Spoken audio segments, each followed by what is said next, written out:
Salut à tous les amis, on se retrouve aujourd'hui pour une toute nouvelle vidéo. Et une fois n'est pas coutume, aujourd'hui c'est un nouveau format de vidéo que je vais vous proposer. Avec le contexte actuel, voilà, on est un petit peu obligé de se réinventer. Donc ce nouveau format de vidéo, j'avais envie de le tourner depuis très longtemps, j'aurais fini par le tourner quoi qu'il arrive à un moment donné.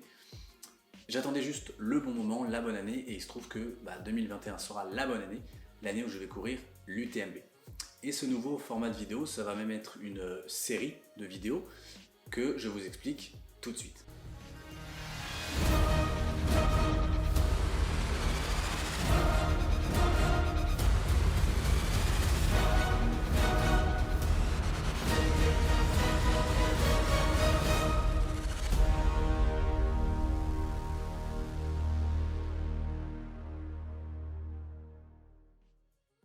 Alors vous l'avez vu dans l'introduction, même dans le titre de la vidéo, je vais vous emmener avec moi dans ma préparation vers cette Ultra Trail du Mont Blanc qui aura lieu fin août.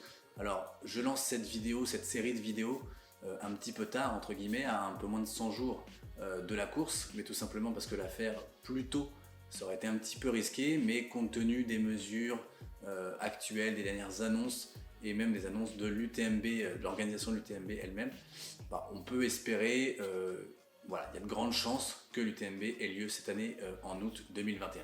Donc durant cette période, je vais vous faire plusieurs vidéos sur différents thèmes, donc sur mon entraînement, sur ma stratégie, sur le parcours, sur plein de choses comme ça. Mais avant tout et avant de développer tout ça, je vais surtout vous dire pourquoi pour moi courir l'UTMB est un rêve, parce que oui, j'ai pas peur de le dire. Courir l'UTMB est un rêve, malgré qu'il y ait beaucoup de gens qui critiquent un petit peu l'organisation et tout ce qui est autour. Voilà, pour moi, c'est un objectif à long terme, un rêve de courir l'UTMB. En fait, tout a commencé il y a une petite quinzaine d'années, quand j'étais en vacances avec mes parents en Italie, et sur le chemin du retour pour retourner à Paris, on s'est arrêté à Chamonix, complètement par hasard, le week-end de l'UTMB. Et on n'a pas trop compris ce qui se passait dans la ville avec l'effervescence qu'il y avait, ça nous paraissait un petit peu bizarre. Et puis après avoir pris quelques informations, notamment à l'Office du tourisme, on nous a expliqué que il y avait une course qui allait partir d'ici quelques heures dans Chamonix pour faire le tour du Mont Blanc. Et que les premiers reviendraient certainement moins de 24 heures après. Et donc pour moi c'était vraiment complètement fou, d'autant plus qu'on parle d'une époque où le matériel était vraiment pas celui qu'il est aujourd'hui. On partait, vous le voyez avec les images, vraiment dans des conditions vraiment différentes de ce qu'on voit en 2020-2021 en ce moment. Et moi j'avais 13 ans à ce moment-là et je me souviens très bien du moment où j'ai dit, un petit peu sans y croire c'est vrai, à mon père que un jour je ferais cette course-là. Et je me souviens aussi très bien de sa réponse quand il m'a dit que j'étais complètement fou, mais que le jour où je ferais cette course, il serait à mes côtés. Bref, depuis ce moment-là, l'UTMB ça a toujours été un objectif, alors même que je courais pas, que je faisais pas d'athlétisme ni de longue distance à proprement parler. Du coup, quelques années après cet événement, quand j'ai arrêté l'athlétisme, et le 400 mètres haies en particulier, j'avais en tête à long terme de participer à cette UTMB, avant mes 30 ans si possible, et puis vu comment ça se profile, ça sera 2021 ou rien, parce qu'apparemment les modes de qualification pour les prochaines années vont être vraiment compliquées ou différentes en tout cas, donc il faut que ce soit en 2021 pour que ce soit avant mes 30 ans, sinon ça va être très très compliqué. Et je voulais aussi courir toutes les courses de l'organisation UTMB dans l'ordre croissant, et donc commencer par l'OCC, la CCC, la TDS et finir par l'UTMB. Du coup en juillet 2015, après ma toute dernière course sur 400 mètres haies, j'ai entamé une préparation trail sur un mois pour courir le mois suivant l'Ubail Trail Salomon sur 42 km qui m'a permis d'avoir mon premier point qualificatif pour l'OCC.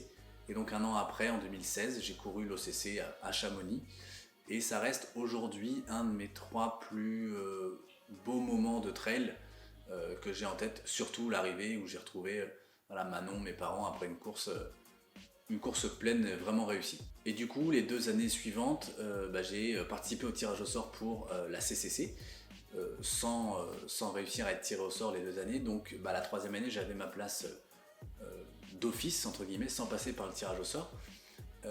Et malheureusement, au moment de m'inscrire pour cette 3e année, sans passer par ce tirage au sort, j'avais déjà les points pour l'UTMB, donc j'ai pas trop hésité parce que il fallait faire les points, c'était quelque chose de compliqué. Donc voilà un petit peu mon historique avec cette organisation qu'est l'UTMB. Alors pourquoi tant d'acharnement pour participer à cette course, bon, qui reste mythique, hein, ça c'est sûr. Pour deux raisons. La première, c'est que je voulais tout simplement pas brûler les étapes. Ça me paraissait un peu compliqué de partir tout de suite sur un 100 miles après 2 ans de pratique. Et la deuxième raison, c'est que voilà, je n'ai jamais couru de 100 miles et je voulais que l'UTMB soit le premier parce que je ne sais pas du tout comment mon corps va réagir, comment mon esprit va réagir non plus. Donc je me dis que s'il n'y en a qu'un, je préfère que ce soit celui-là qui me fait rêver depuis maintenant 15 ans. Une chose est sûre, c'est qu'une fois que j'aurai couru cette UTMB 2021, je me concentrerai sur d'autres courses, d'autant plus que le nouveau mode de qualif, on en a parlé un tout petit peu, devient vraiment très très compliqué, en tout cas à mes yeux. Donc j'aurai le loisir d'aller sur beaucoup d'autres courses que j'ai un petit peu, voire beaucoup délaissées ces dernières années, tout simplement parce qu'elles offraient aucun point pour l'UTMB et que mon objectif c'était ça.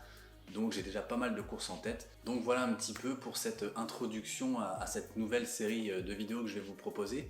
Donc comme je le disais, dans les prochaines, je vous parlerai de mon entraînement, de mon ressenti au fur et à mesure de la préparation, de mon sac que je vais emmener, du matériel obligatoire, du parcours, etc. Donc pas mal de choses.